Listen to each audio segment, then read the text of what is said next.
the Sustainability Management Master's Program, you're answering one simple question.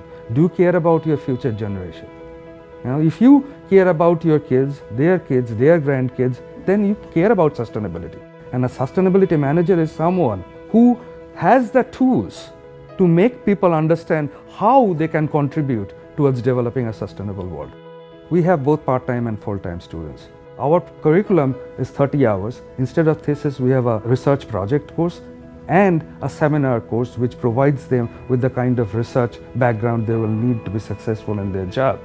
But at the same time, sustainability is not always everything about environment. It also relates to the business. They will take a sustainable business strategies course. They will take a project management course. Most of these courses are going to be taught by industry people, the people who are doing sustainability on a daily basis as a part of their job.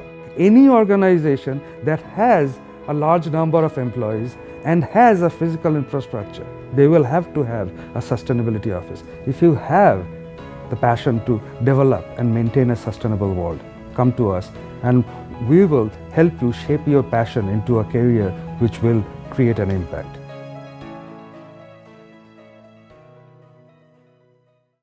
The Stevens Institute of Technology is proud to present the Hugo New Corporation Sustainability Seminar Series, co-sponsored by Geocentric Consultants, H2M Architect Engineers, Brown & Codwell, and BEM Systems.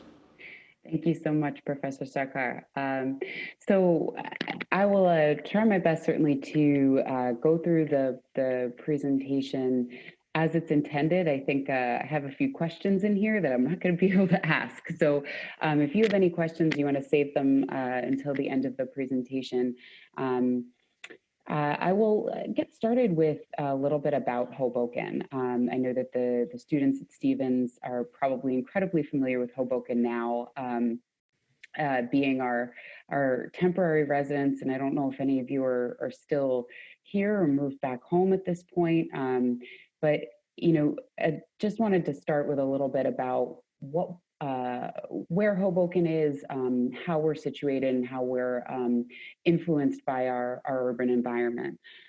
So this photo that you'll see just shows that Hoboken is obviously a very transit-focused city and has a direct linkage to our neighbor to the east in New York City.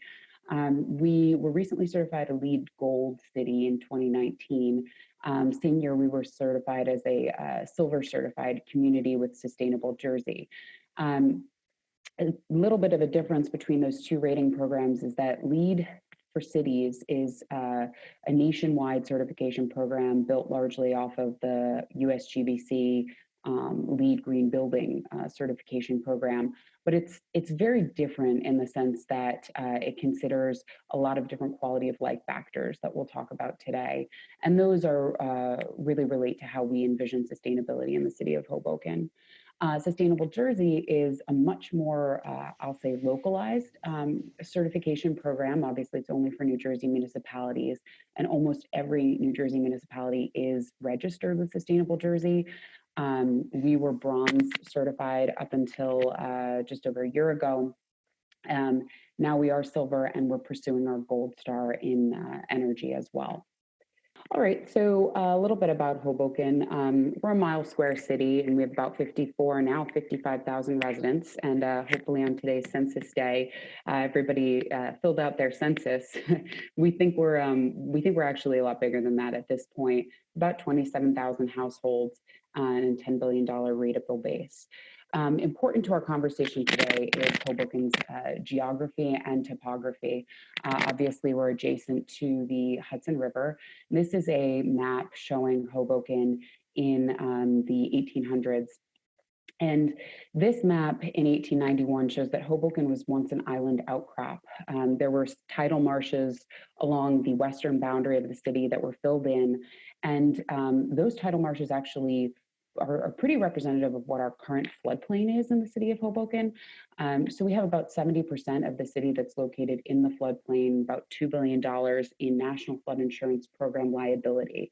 That means the potential assets that could be affected during a flood event that have flood insurance right now. And, you can see from the past, it kind of mirrors where we're going, which is the future of sea level rise and the future of increased frequency and severity of rainfall flooding, as well as coastal surge events. We're projecting about 2.5 feet of sea level rise by 2075, and that's based on the NOAA mid to high level projections. So a little bit about our LEED certification, because this is something that is pretty new to most cities across the United States. We were the first LEED certified city in the state of New Jersey. And LEED looks at several different quality of life categories shown here: energy, water, waste, transportation, and the human experience. And you'll notice that I think our score is a little bit surprising to most people. We think of Hoboken as incredibly transit rich. We also think about several water issues in Hoboken. Yet, if you put us against, benchmarks of other cities across the country, we actually score very highly in the water category, as well as the human experience category, being that we are such a close-knit neighborhood, really. Some of the human experience factors are things like availability of social services, availability of walking to. So a little bit about our goal in sustainability. The Hoboken's definition of sustainability is a very traditional one based on the Brundtland Commission for environmental, social, and economic health today and into future generations. But sustainability in Hoboken is really largely based on resiliency. And that is a result of our direct experience with Hurricane Sandy, as well as our current, obviously, shock that is really hitting Hoboken hard of the COVID-19 emergency. So a resilient city can adapt to and absorb future shocks and stresses. And those shocks and stresses, again, are not just flooding or natural disasters, but they're any form of emergency, such as what we're experiencing right now. And so Hoboken took a pretty comprehensive look at what we hoped to achieve through developing a sustainability program about 3 years ago, and developed these guiding principles, which are reflected in our sustainability element of our master plan that I'll talk about today. And they're really evident in the way we enact policies and develop projects for the city. Our goals are managing our resources wisely and equitably, and a lot of that has to do with building projects that have multiple benefits across sectors. So that could be what we call a one water project, which manages stormwater and drinking water and coastal surge events. It could be building our adaptive capacity against sea level rise, and obviously coordinating, collaborating, and innovating, with Stevens being a really big part of that. We look at Stevens as our biggest partner in the technology space, right? And there's a lot of really awesome initiatives that are going on, from business incubators to other design projects that we're working with Stevens on. And I think that lends us to being able to use technology wisely, and we're always looking for ways to incorporate technology into managing our government operations to make them more efficient and more effective. This is just a rough idea of our integrated approach. We see planning as the foundation that allows us to effect solid policy, as well as develop and implement capital projects. We know that planning in the state of New Jersey is a very municipal, very localized function. We haven't had a state plan in a long time, so we look at the opportunity to be able to enact municipal plans and municipal policies that set an example for other cities throughout the state. So we developed our green building and environmental master plan element 3 years ago, and we continue to work on redevelopment plans, as well as ordinances such as our flood damage prevention ordinance, and guidelines and policies that can help our residents, our businesses, and also our developers really develop sustainably. And then at the very top of this are capital projects that are projects that can't be undertaken at an individual level. These are citywide projects. And we look at these as some of our highest priorities. I'll talk mostly about our capital projects today, actually. And the biggest part about them is that we always look for projects that have benefits not only across different sectors of sustainability, rainfall flooding, coastal flooding, things like that, but also where we can leverage different funding sources, leverage different partners, and those projects that obviously the Hoboken community wants to see first and foremost. So community engagement is a big part of every project that we undertake. These are the, I would say, the planning documents that form that foundation that I was speaking about for our policies and our capital projects. Planning documents, the most recent one actually that we developed is our climate action plan. And that was developed and adopted by executive order last year. And our climate action plan says that the city is going to seek net zero by 2030, and municipal government operations will be net zero by 2025. And I'll talk a little bit about some of the projects we're working on today to achieve those goals. We're also looking towards carbon neutrality by 2050 for the city as a whole, and for municipal operations by 2035. The difference there, being that carbon neutral is obviously to offset all of our inventoried sources of carbon emissions as opposed to simply those related to energy. So our strategic approach to sustainability and resiliency is outlined in our climate action plan, as well as our green building element. But the last one that I would mention is Rebuild by Design Hudson River. And I understand that you've had previous speakers as part of this series that discussed the Rebuild by Design Hudson River project. So I won't go into that too much. But I think that the document that was developed as part of that project, it's an environmental impact statement and feasibility study, really gave us a lot of important data and metrics to evaluate the vulnerability of Hoboken to flood risk. And those were able to inform our sustainability policies, or sustainability and resiliency policies and practices. These are the issues, the key issues that we focus on in our sustainability plan. A lot of emphasis in the resiliency space is obviously on coastal and rainfall flooding, especially in a city like Hoboken that is so vulnerable. But I did want to emphasize that we have several other areas of sustainability that the city has focused on and has very active projects in. Drinking water, energy and communications. Obviously, land use is related to our redevelopment plans, as I mentioned. Transportation and parking, being one of the first cities in New Jersey with a scooter program, an e-scooter program. Natural resources, obviously being very concerned with the limited natural areas that we have and how we can best utilize them and preserve our urban ecology. And lastly, waste management, and trying to improve our waste system in a way that mitigates greenhouse gas emissions. So each one of these issue areas is addressed in our sustainability plan, and each one of them has a specific series of goals as well as strategies and actions. I don't want to read every strategy to you today, but I'll just highlight some of the ones that we're really actively working on, which is using parks as defense. I know that in the speaker that you had from Rebuild by Design, they probably touched upon Cove Park, and Cove Park is a future resiliency park, which will be the first resiliency park that the city has that's related to coastal flood mitigation. A lot of our current resiliency parks are based on rainfall flood mitigation. So this is a conceptual plan for Cove Park. And as they probably mentioned before, there's basically a spine that runs down the center of the park.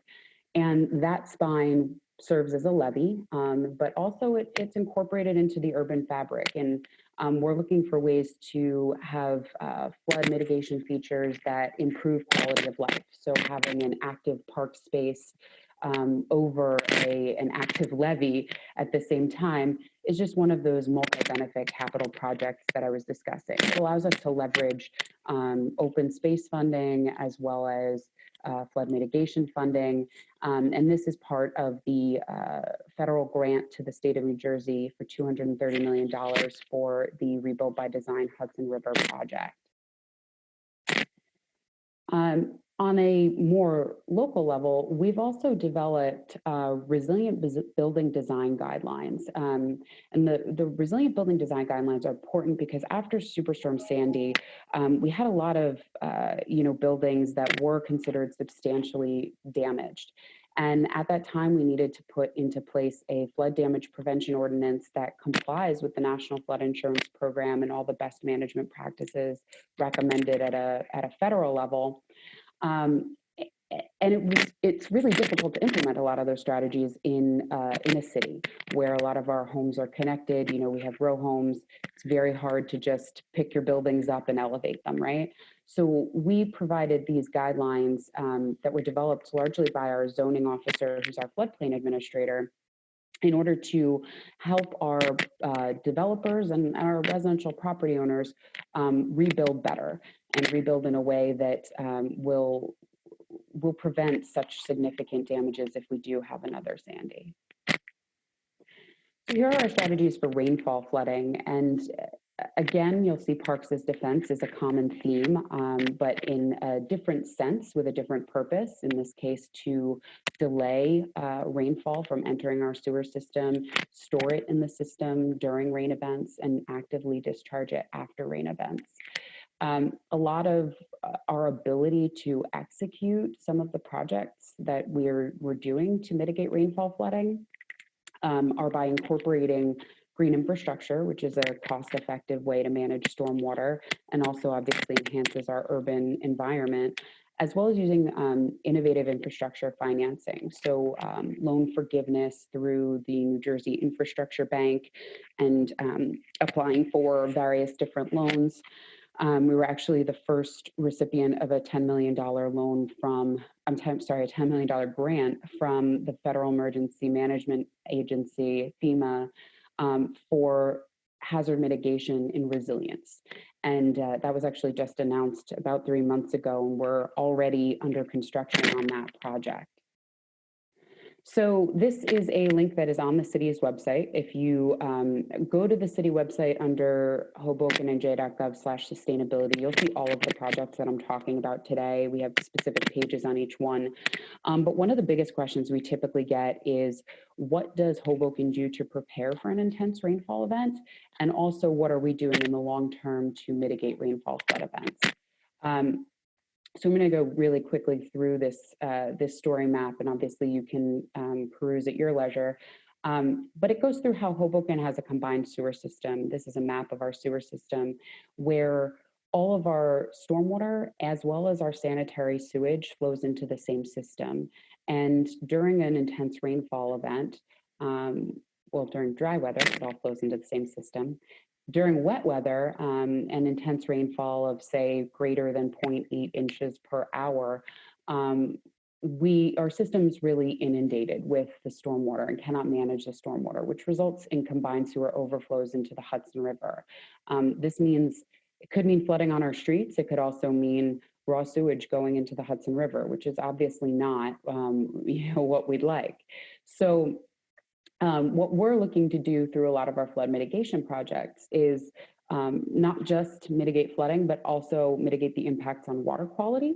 So we're working hand in hand with the North Hudson Sewerage Authority on a long-term control plan that will improve water quality by reducing combined sewer overflow events to what are currently 4 per month down to 4 per year. And a lot of these projects, such as the resiliency parks that I discussed today, are really the key strategies within the NHSA long-term control plan for improving water quality in the Hudson River. So as I said, it can result in localized street flooding, and these are the typical areas where we receive localized street flooding.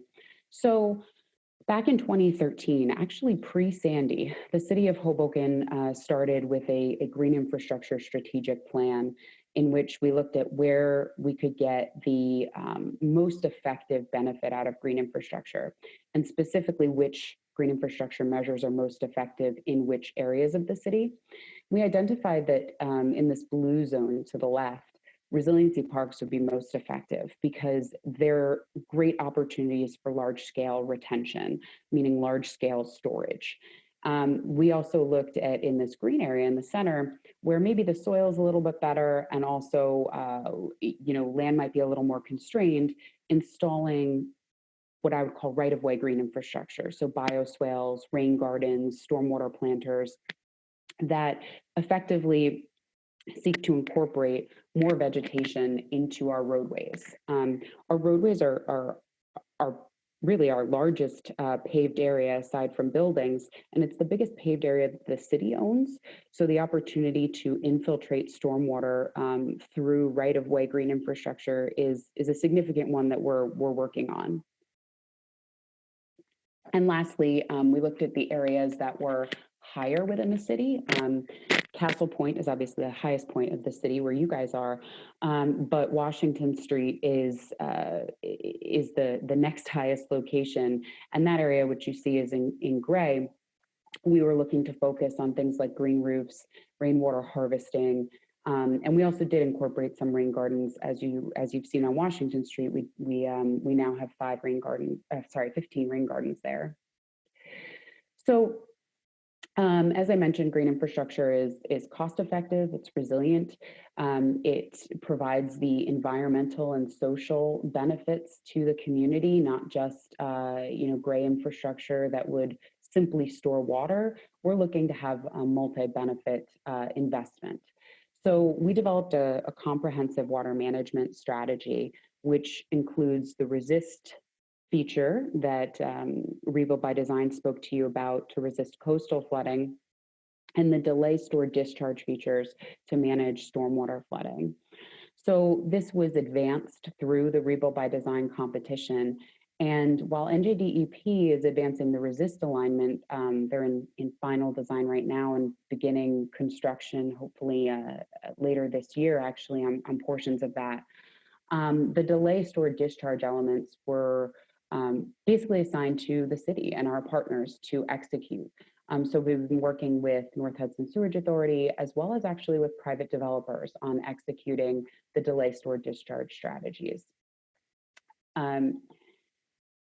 Some of our delay, store, discharge sites include 3 really large detention sites, as well as the 61 right-of-way green-gray sites that were identified in Rebuild by Design.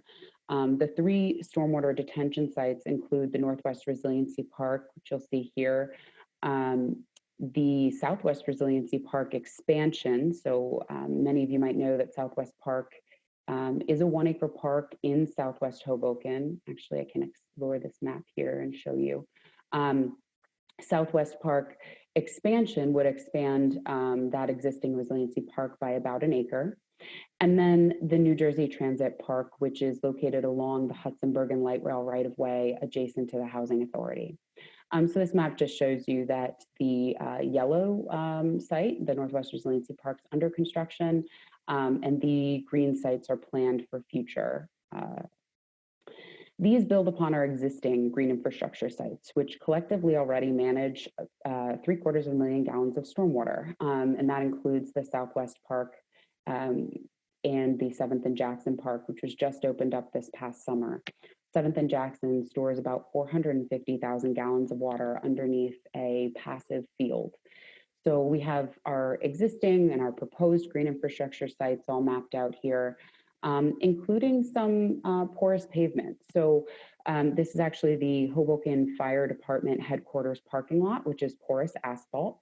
So we're looking to delay the volume of stormwater entering the combined sewer system during the rain events. And then, using other rain gardens, cisterns. This is an example from City Hall where we've disconnected all our downspouts in order to filter really all of our stormwater before it enters the combined sewer system. And this is 7th and Jackson, what's underground. This picture was taken about 2 years ago during the construction, and basically the system under 7th and Jackson is a large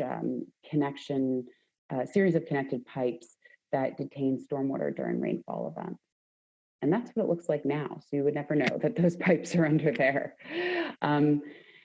This 2-acre park, as I mentioned, obviously, mitigates rainfall, but also provides a really great passive open space that the Western Hoboken community didn't have previously. And it redeveloped a brownfield site as well. This is a picture of Southwest Park, which stores approximately 200,000 gallons of stormwater runoff, mainly through green infrastructure and permeable pavers, as well as an underground system. And lastly, this is our biggest resiliency park. It's currently under construction. It's a 6-acre Northwest Resiliency Park, which will store 1 million gallons of stormwater in an underground tank, which is shown here, but it's actually right here on the site. We're also reusing water on site to irrigate all of our planting beds.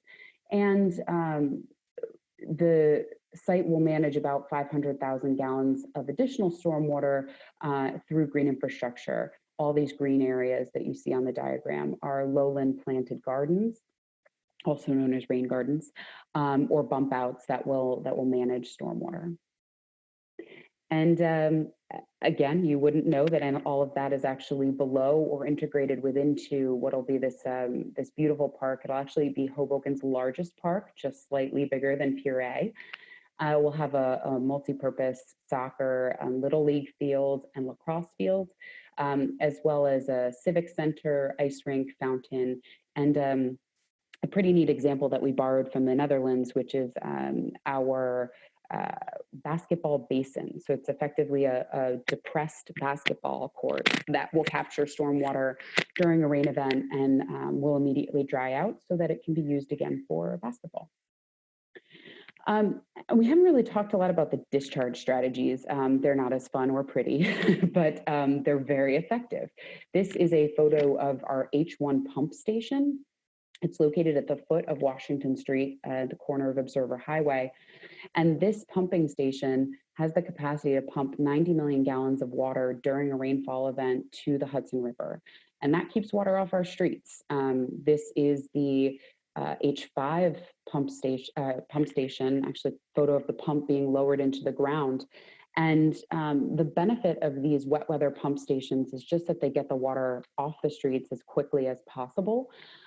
This one, although it is located on the east side of Hoboken, actually benefits a lot of the flooding to the west side of Hoboken in the area of 9th and Madison Street, and is actually in the process of being improved through the 9th and Madison redesign project.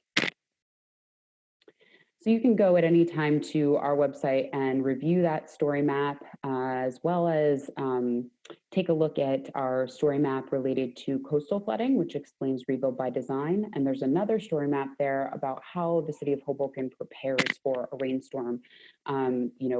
Where we put out barricades, what notifications we put out, how we clean catch basins, and all the really the nitty-gritty of our operations that help mitigate localized flooding for the residents of Hoboken.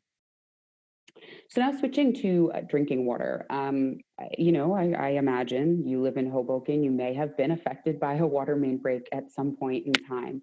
Hoboken's drinking water system is more than 100 years old, and a big goal of our sustainability element, as well as our comprehensive water system renewal plan, is to maintain a reliable and effective water infrastructure system. We actually have really great water quality. Our water comes from supply through Jersey City Municipal Utilities Authority. You've probably seen some of their reservoirs out in Morris County, but once it gets to Hoboken, we have to deliver it to everyone's, residents reliably and mitigate or minimize the number of water main breaks that occur each year.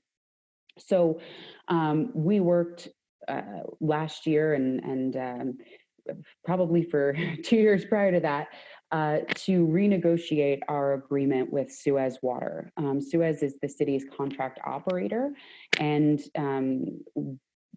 through the amended agreement with Suez, we will be able to invest $5 million per year in upgrades to the drinking water system. And it will provide an additional, and this funding will be in addition to the $7 million that we invested in replacing all the water mains on Washington Street. So the photo that you see here is a new water main going in on Washington Street about 2 years ago.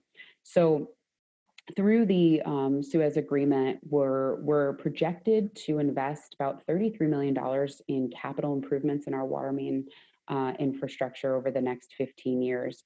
And I mentioned before the concept of One Water. We're also adding right-of-way green infrastructure in conjunction with some of our drinking water projects, so that we're truly looking at the maximum benefit we can from every capital dollar invested into the city. Right now, we are currently upgrading water infrastructure at 8 different locations throughout the city for over 15 blocks, about 7,000 linear feet of water main upgrades. You can certainly visit our website if you'd like to learn more about that project. It's currently under construction, although due to COVID-19, we are taking a break because, as you know, you all need to wash your hands, and you can't do that without water. So we're pausing our construction to avoid any potential for non-emergency water shutdowns at this time. Moving to energy. So I mentioned before that we have a climate action plan, and a big goal of that climate action plan is obviously to reduce our carbon footprint, both from municipal operations as well as our community citywide carbon footprint. So we're looking at really partnering our energy investments with our communications investments, forming smart and connected municipal buildings and infrastructure. You've probably learned a lot at Stevens about smart cities, and we're working on various projects in that space right now. One of the key things that we've been working on over the past year has been an application to develop a community solar program in Hoboken. We submitted an application to the Board of Public Utilities last year, which unfortunately was not selected. But despite my disappointment for that, it appears to be a good candidate for their round 2 of applications, which are due later this year. So community solar basically means that you can have solar that provides the supply for multiple buildings that don't have to actually be located at that building. So one of our biggest challenges with solar in Hoboken is that we have very small building footprints, and all of the infrastructure is located on the roof. So your air handlers and your condensers and everything that you need to power a building is on the roof, and you need to provide fire egress on that roof. So there's a lot of challenges. You might have shading, you might just not have enough space. So we're looking for a way to provide renewable energy supply to the city of Hoboken that is at a larger scale, really, not a building by building installation, but rather a significant solar project that could power a significant portion of the city. In parallel to that, for municipal buildings, last year we procured 100% renewable electricity for all of our municipal buildings, and that includes even our parks are now powered by 100% renewable electricity. And currently, we're developing a public bid in order to have what we call an energy aggregation program, meaning a program that would offer all of our residential customers 100% renewable electricity at a lower price than what they could get from PSE&G or any regulated utility. So we're looking to really push the renewable energy supply boundary in the city of Hoboken, because right now it's kind of on an ad hoc basis, but we're looking to, on a large scale, deploy renewable energy supply through the purchase of electricity from renewable sources citywide to our residential customers. I think one of the most interesting things that we're actually doing in the energy space right now is our community microgrid. So the Board of Public Utilities, Department of Energy, PSE&G, and Hoboken are conducting a microgrid feasibility study to see how our existing generation and distribution infrastructure can power critical facilities during an emergency. So all of the critical facilities we're considering are shown on the map above there. And these include things like shelters, obviously municipal buildings, parking garages, grocery stores, senior facilities or senior housing, and pharmacies. And we're looking at what energy sources would we need in order to power this microgrid. But in anticipation of being able to launch the microgrid, as part of the Washington Street project 2 years ago, we installed the conduit underneath Washington Street so this entire line right here basically is as the backbone for the microgrid system, so that if and when we can get those distributed sources of renewable energy, we will be able to tie it into a microgrid that can power all of these critical facilities. And that takes me to land use. So a lot of our approach to sustainability and land use is obviously encouraging our buildings to use the LEED rating system and providing redevelopment plans that conserve resources, that build resilient buildings, that reduce emissions from residential and commercial energy consumption, which is the biggest source of greenhouse gas emissions for the city. So we're doing this through redevelopment plans, largely because in the state of New Jersey, you have to abide by the DCA building code, which is actually the International Building Code. So in some other places, like, for example, New York City has a really great energy code, basically, for buildings. We can't do that because we have a statewide building code. What's an international building code? We have, pushed for additional green building measures in the DCA adopted code. But the biggest way that we've found that we can have an impact on renewable energy and green building in Hoboken is through redevelopment plans. So every one of our redevelopment plans requires LEED building standards, and each one, I think, is more ambitious than the last. We also adopted through our zoning ordinance a policy which incentivizes green roofs and cool roofs or blue roofs, which to date have incentivized more than 100,000 square feet of green roofs being developed in Hoboken. This is one of the first green roofs in Hoboken on the Hostess Lofts building in 14th Street. And transportation obviously is a significant area of sustainability for the city of Hoboken. Micromobility, which is not specifically called out here in our strategies, is probably one of our largest strategies. And that speaks to how plans can't sit on the shelf, right? This plan was developed about 3 years ago, and we didn't even put the term micromobility in it, and now it's one of our biggest efforts. We certainly have improved our ability to provide complete streets, or streets that are safe for all users, and that's one of the biggest areas that we're focusing on.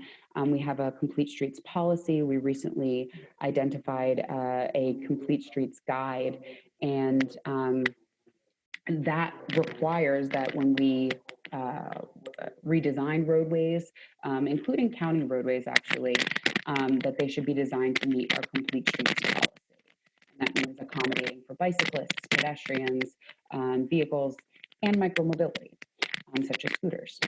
We have the highest transit ridership of any city in the country, so we have plenty of non-vehicular options, and we also have a very effective car share program. We also launched the bike share program in 2015, and now we have more than 500,000 rides per year on Hudson Bike Share just in Hoboken alone.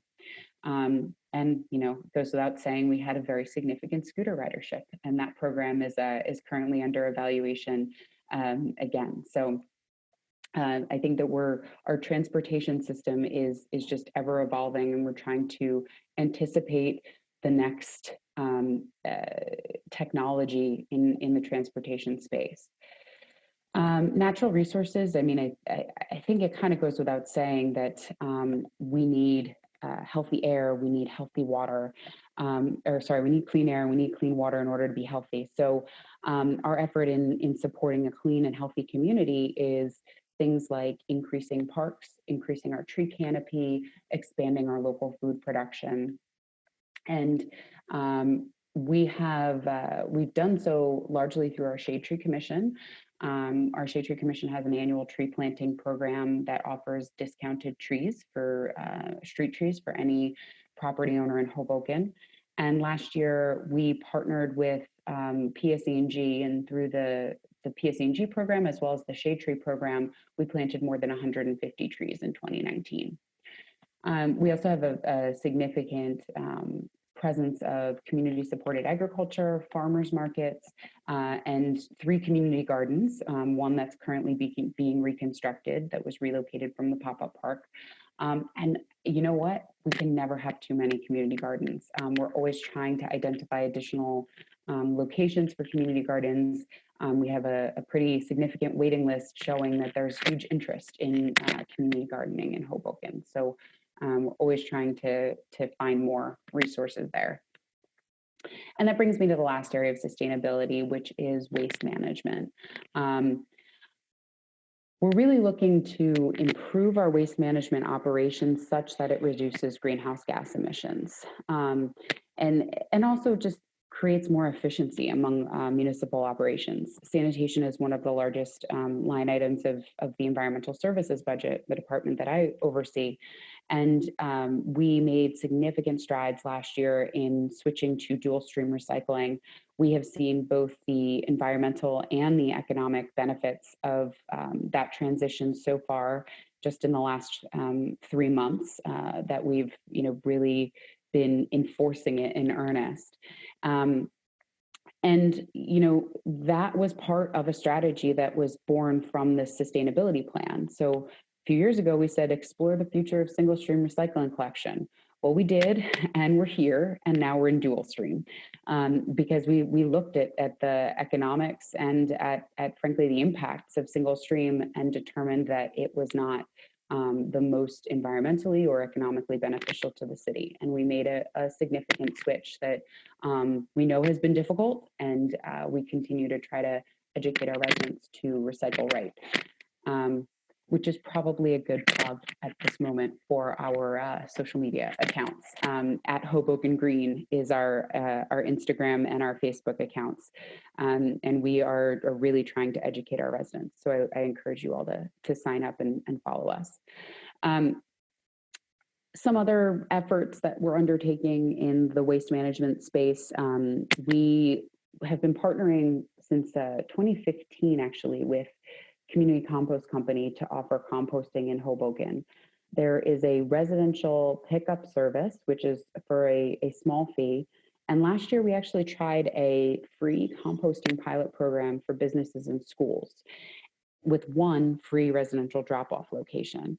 The findings of that pilot program were largely that the commercial and school programs were actually not as effective as the free residential drop-off site.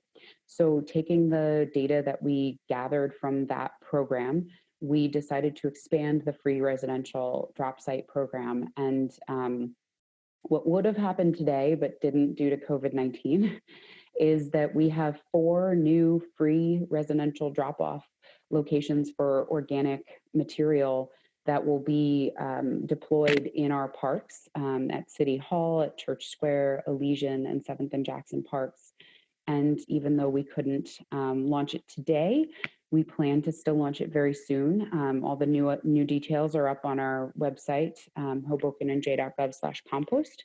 And hopefully this provides the ability for every Hoboken resident to have a free organic recycling drop spot within 5, maybe 7 in some cases, minutes from every resident's home. So, we're hoping to bring organic recycling to our largest constituency, obviously, which is our residents. And I think as residents are becoming more and more educated on sustainability, the interest in it is really growing.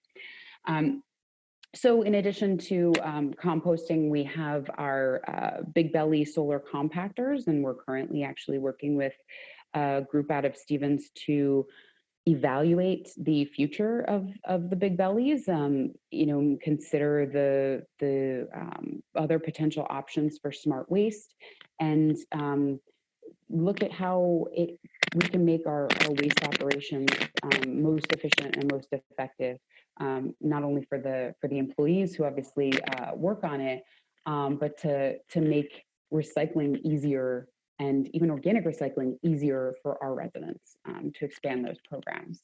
So I will leave you with my contact information, and I believe at this point we will take some questions.